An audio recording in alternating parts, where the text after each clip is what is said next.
Hi friends, ಎಲ್ರಿಗೂ ನಮಸ್ತೆ. ಇದ್ದೀರಾ ಸ್ಯಾನ್ಸುಯ್ 80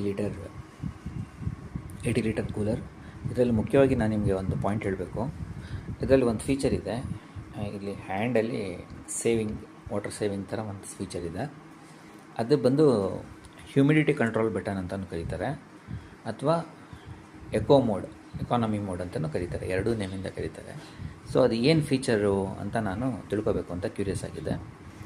ಏನು ಫೀಚರ್ ಅಂತಂದರೆ, ನಮಗೆ ಇದು 5 ಸಿಂಬಲ್ ಇರೋದು ಒತ್ತಿದ್ರೆ ಏನಾಗುತ್ತೆ, ಅದು ವಾಟರ್ ಪಂಪ್ ಆನ್ ಆಗುತ್ತೆ.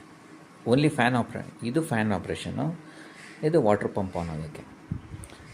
ಸೊ ನಾವು ಎಕೋ ಮೋಡ್ ಹಾಕಿದ್ರೆ ಏನಾಗುತ್ತೆ, ವಾಟರ್ ಪಂಪು ಇಂಟರ್ಮಿಡಿಯೇಟ್ ಆಗಿ ಆನ್ ಆಫ್ ಆಗ್ತಾ ಇರುತ್ತೆ. ಸೊ ಅರೌಂಡ್ ನಾನು ಚೆಕ್ ಮಾಡಿದ್ದು ಎಕೋ ಮೋಡಲ್ಲಿ, ಅಥವಾ ಈವನ್ ಹ್ಯೂಮಿಡಿಟಿ ಕಂಟ್ರೋಲ್ ಬಟನ್ ಅಂತಲೂ ಕರೀತಾರೆ. ಎಕೋ ಮೋಡಲ್ ಏನಾಗುತ್ತೆ, ಮೋಟರು 4 ಮಿನಿಟ್ಸ್ ಆನ್ ಇರುತ್ತೆ, ಮತ್ತು ಅರೌಂಡ್ 3 to 4 ಮಿನಿಟ್ಸ್ ಆಫ್ ಇರುತ್ತೆ. ಸೊ ಎರಡೂ ಆಪ್ರೇಷನ್ ಬಂದು ಒಂದು ವೇವ್ ಥರ, ಆನ್ ಆಫ್ ವೇವ್ ಥರ. Both are less than 5 minutes. ಇದು ಇದ್ರದ್ದು ಒಂದು ಬೇಸಿಕ್ ಫೀಚರ್. That's all.